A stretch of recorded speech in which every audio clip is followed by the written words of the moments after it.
अस्सलाम वालेकुम। Umar Khan Nippon travel consultant. आज की मेरी ये वीडियो जापान विजिट से रिलेटेड है। जैसा कि आप जानते हैं, पिछले दिनों मैंने जापान टूरिस्ट वीज़े के सिलसिले में एक वीडियो बनाई हुई थी। जिन्होंने वो वीडियो नहीं देखी तो वो मेरी पुरानी वो वीडियो देख सकते हैं।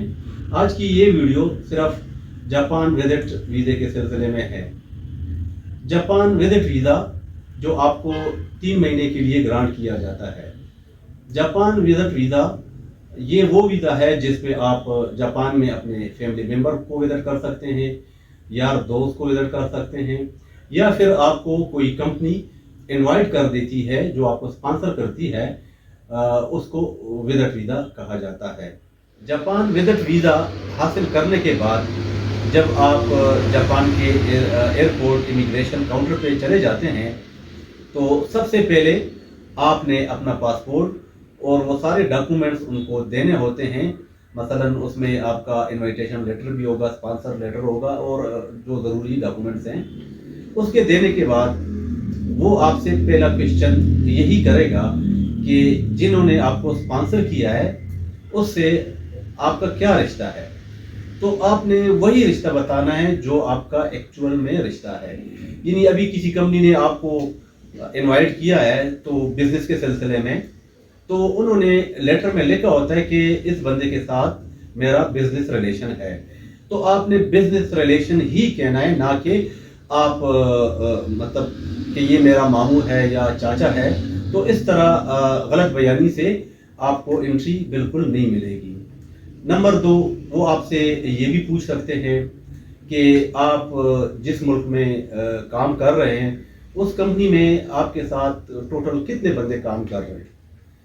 अगर आपकी कंपनी में जो छोटी मोटी जो भी कंपनी हो तो 10 बंदे काम कर रहे हैं तो आपने 10 बंदों का ही बताना होता है, ना कि आप ज़्यादा बताएं कि 20 से 30 है। इससे आपको एंट्री तब भी नहीं मिलेगी। जो भी फैक्ट है आपने वही बताना होता है। इसके अलावा आपसे ये भी पूछा जा सकता है कि आप इस कंपनी में कितने अरसे से काम कर रहे हैं।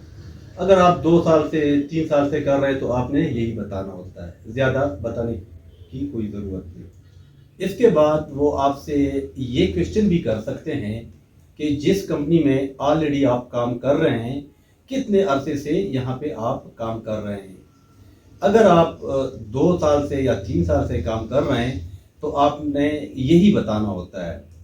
इसके अलावा आपसे ये सवाल भी पूछा जा सकता है कि आप जिस कंपनी में काम कर रहे हैं आप किस ओहदे पे काम कर रहे हैं। मसलन आप ऑटो मैकेनिक है, ऑटो इलेक्ट्रीशियन है, आप जो भी है जिस ओहदे पे आप काम कर रहे हैं आपने उसी का बताना है, ना कि आप ओहदे को बढ़ा चढ़ा के बताएं। यानी आप ये ना बताएं कि मैं सुपरवाइज़र हूँ या मैं सेल्स मैनेजर हूँ, क्योंकि इससे आपको बिल्कुल एंट्री नहीं मिलने वाली। जब इमिग्रेशन ऑफिसर आपसे सारे क्वेश्चन पूछ लेता है तो आपको इंतज़ार करने का बता दिया जाता है कि आप यहाँ बैठ के वेट करें। इस दौरान वो आपको मोबाइल पे बात करने का बिल्कुल इजाज़त नहीं देता।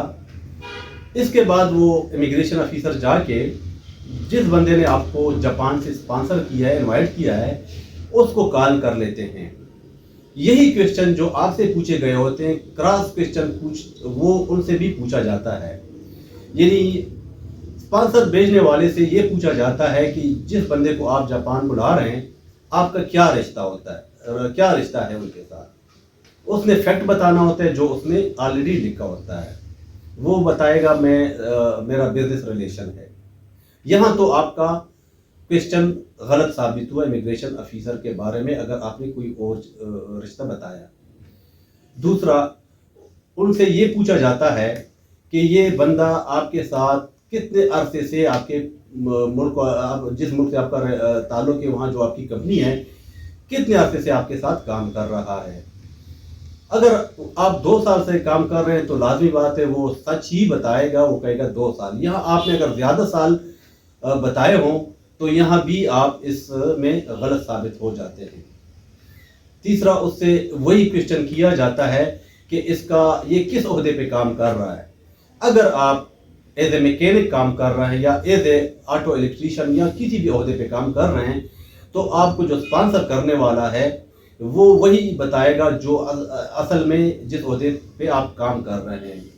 اس طرح مختلف کوسچن آپ کے جب آپس میں میچ نہیں ہوتے، اور نہ ہی آپ کے اسپانسر والے بندے کو معلوم نہیں ہوتا کہ آپ سے کیا کوسچن امیگریشن آفیسر نے کیے ہیں، آپ دونوں کے کوسچن جب آپس میں کراس ہو جاتے ہیں تو یہاں پہ ویزا آفیسر بخوبی سمجھ جاتا ہے کہ آپ غلط بیانی سے کام لے رہے ہیں، اور اسی وقت وہ فیصلہ کر لیتے ہیں ڈپورٹیشن کی، تو آپ کو اس وقت فوراً اگلی فلائٹ میں ڈپورٹ کر جاتے ہیں۔ لہذا جن لوگوں نے جاپان کا ویزا حاصل کیا ہے، ٹریول کرنے کا ارادہ رکھتے ہیں یا جو ویزا حاصل کرنا چاہ رہے ہیں، تو وہ اس ویڈیو کو ضرور دیکھیں تاکہ ان کو امیگریشن کے سوال و جواب دینے میں آسانی ہو۔ تو ایسے بہت سارے لوگ اپنی غلط بیانی کی وجہ سے ایئرپورٹ سے ڈپورٹ کر دیے جاتے ہیں۔ لہذا جب بھی آپ امیگریشن کاؤنٹر پہ جائیں، اسپیشلی میں جاپان امیگریشن کی بات کر رہا ہوں کیونکہ جاپان امیگریشن بہت ٹف امیگریشن ہوتی ہے، تو وہاں آپ بالکل غلط بیانی سے کام نہ لیں۔ مزید اگر آپ کو کوئی انفارمیشن یا کوئی بات پوچھنی ہو تو ہمارے دیے گئے نمبر پہ آپ کال یا واٹس ایپ کے ذریعے رابطہ کر سکتے ہیں، یا پھر میرے یوٹیوب چینل جو کہ نیپون ٹریول کنسلٹنٹ کے نام سے، اس پہ بھی آپ ویڈیو واچ کر سکتے ہیں۔ اس کے علاوہ میرا ٹک ٹاک جو چینل ہے وہ بھی نیپون ٹریول کنسلٹنٹ کے نام سے، اس پہ بھی آپ جا کے ویڈیو واچ کر سکتے ہیں۔ اس کے علاوہ میرا جو فیس بک ہے وہ عمر خان کے نام سے بنا ہوا ہے، اس پہ بھی آپ ویڈیو دیکھ سکتے ہیں۔